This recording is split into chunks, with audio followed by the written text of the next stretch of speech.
Imagine for a moment that you have worked hard in the sun for months. You've planted seeds, weeded the grass, and watched the rain fall, waiting for that one special day when you can finally harvest your crops and feed your family. But just as you reach for that yam or that ear of corn, the unthinkable happens. This is the heartbreaking reality for our brothers and sisters in Benue State right now.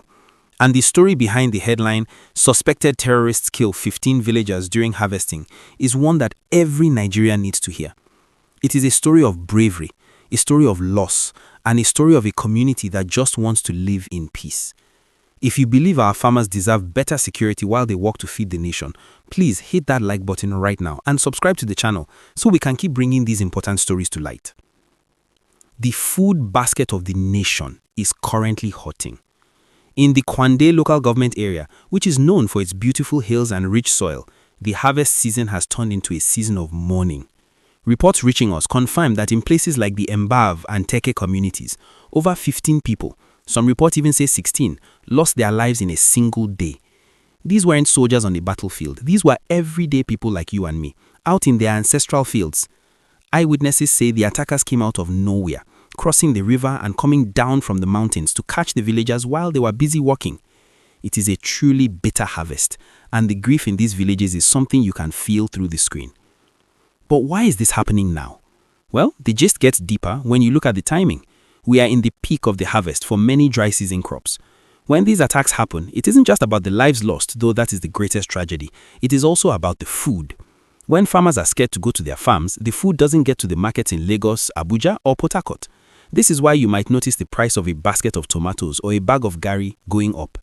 Security in Benue isn't just a Benue problem, it is a Nigerian problem. We really need to support these communities because they are the backbone of our economy. If you agree that food security starts with farmer security, please make sure you are subscribed so you don't miss our updates on how this situation is being handled. The governor of Benue State, Hyacinth-Alia, has been working around the clock, visiting the affected areas and calling for more help from the federal level. There is some good news on that front, as the government has promised to send more security forces to the border areas of Benue to stop these attackers from moving between states. There's even talk of building permanent security posts right in the middle of these farming hubs, so that help is never too far away.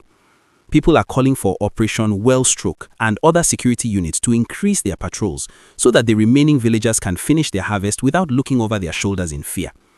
It is a heavy story, but we have to talk about it. We have to stand with the families in Kwande and across Benue who are burying their loved ones this weekend. We have to ask the tough questions. How do we make sure this never happens again?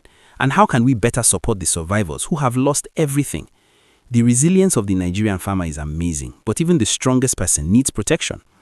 As we look at these events, it's a reminder for all of us to appreciate the food on our tables and the people who risk their lives to put it there. Before we go any further into the details of the government's new security plan and what the local leaders are saying about the way forward, I want to make sure you are part of our community. Moving forward, the response from the government is becoming very serious. President Tinubu has just approved the deployment of 28,000 additional troops to Benue State. That is a massive number. It shows that the cries of the people in Kwande are finally being heard at the highest level. These soldiers are being sent to back up the brave men and women of Operation Wellstroke, who are already on the ground. Just a few days ago, those troops successfully neutralized 2 suspected terrorists and recovered an AK-47, plenty of ammunition, and even 82 SIM cards. This is the kind of action that gives us hope that the bad actors hiding in the mountains will be flushed out. If you are glad to see our security forces taking charge, please smash that like button and subscribe so you don't miss the next update on this operation. Governor Alia is also taking a very smart approach by focusing on security through infrastructure. He realized that the attackers use remote paths and rivers where it's hard for the police to reach. So he's ordered the immediate construction of a new access road linking communities like Nihimba and Anwase.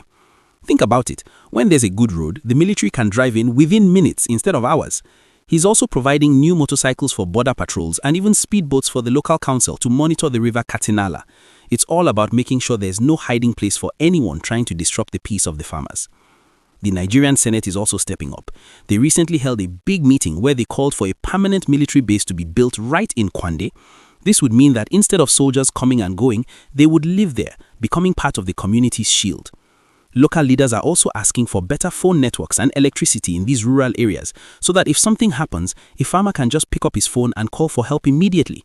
It's a total team effort from the local vigilantes to the generals in Abuja. It's really heartwarming to see how the community is sticking together. Even though many people are currently staying in temporary camps at the market squares, they are still looking out for one another. They are sharing the little food they have and helping the search parties look for missing loved ones. This resilience is what makes us Nigerian. We fall, but we always stand back up. We are watching closely to see if these 28,000 troops and the new roads will finally bring the food basket back to its full glory.